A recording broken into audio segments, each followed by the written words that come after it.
Hello everyone, সবাই কেমন আছো বলো। আর আজকে আমি মাংস রান্না করছি, মানে চিকেন। আজকের সানডে তো আজকে আমি চিকেনটা খুব ভালো করে রান্না করবো। আর অনেক দিন পরে, 2 মাস পরে আমি চিকেনটা রান্না করছি। আর আমার অবস্থা দেখো, আজকে সারাদিন অনেক কাজ ছিল সকালবেলা। আর দুপুরবেলার দিকে আমি একটু চিকেন এনেছিলাম আর রান্না করতে স্টার্ট করে দিয়েছি। তো দেখতেই পাচ্ছ চিকেনটা আমি এইভাবে খুব ভালো করে রান্না করি। চিকেনটা আমি খুব ভালো রান্না করি, আমি রান্না করি আবার নিজেকেই বলছি। কারণ হ্যাঁ, চিকেন বলো আর যে কোনো রান্না বলো, বাঙালি রান্না আমি খুব ভালো করি, খুব ভালো করি। আর খুবই ভালো টেস্ট হয়। তো আজকে খুব ভালো করে চিকেনটা রান্না করছি। প্রথমে চিকেনটাকে ধুয়ে নিয়েছি, আলু কেটে আলুটাকে ভেজে নিয়েছি। তারপরে দেখো পেঁয়াজ দিয়েছি। পেঁয়াজগুলো লাল লাল করে ভাজার পরে আমি এক এক করে সব মশলা এর মধ্যে দিয়ে দিয়েছি। দিয়ে অনেকক্ষণ ভালো করে কষিয়ে নিচ্ছি।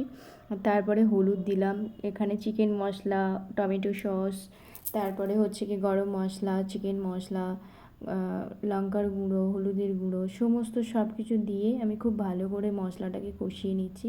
তারপরে আমি চিকেনটাকে দিয়ে দিলাম দেখো, ধুয়ে। আর এরপরে আমি খুব ভালো করে এটাকে মিক্স করে নেবো, খুব ভালো করে নাড়াচাড়া করে নিচ্ছি। আর চিকেনটা আমি ছোটো থেকে খুব ভালো রান্না করি, আর আমার বাড়ির লোকেরাও খুব ভালো খায়। আর মানে আর যে কোনো বাঙালি রান্না আমি খুব ভালো বানাই। আর বিরিয়ানি তো বানাতে পারি, কিন্তু বিরিয়ানি খুব একটা বানানো হয় না, খুব ইচ্ছা করে যে বানাই। এখন করে আমি একা হয়ে গেছি আর একাই থাকা হয়। আর বেসিক্যালি মানে আমি একাই থাকি। তখন মানে একটা সময় ছিল মা ছিল, তো তখন আমরা একসাথে থাকতাম আর খাওয়া দাওয়া হতো। যেহেতু মা আমার বাড়িতে চলে গেছে, মা এখন নিজের বাড়িতেই থাকে। আর এখন আমার যেহেতু কলকাতাতেই থাকতে হয়, তো তেমন করে আমাকে কিছু করে বানাতে পারি না আমি। কাজ বাজ এত কিছু প্রবলেমের মধ্যে দিয়ে সারাদিন চলে যায়। তো তারপরে হচ্ছে কি দেখো, চিকেনটাকে ভালো করে কষিয়ে আবার একটু মশলা দিয়ে তারপরে দেখো মাংসটা মানে চিকেনটা হয়ে গেছিলো। আর নামানোর পরে কতটা সুন্দর কালার এসছে। আর চিকেনটা না খুব ভালো টেস্টি হয়েছিল, খেয়েছিলাম ভাতের সাথে, খুব ভালো ছিল। তো যাই হোক, আজকে সানডে ছিল আর অনেক দিন পরে চিকেন আনলাম। তারপরে খাওয়ার পরে একটু আম কাটলাম, আম তো থাকবেই। আমের সিজনে আম না হলে আমার একদমই চলে না, আমার আর অন্য কোনো ফল লাগে না।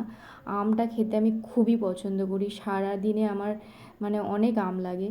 মানে আমের সিজনে আমি অনেক আম খাই, সত্যি কথা বলতে সারাদিনে 4-5টা করে আম খেয়েই নিই।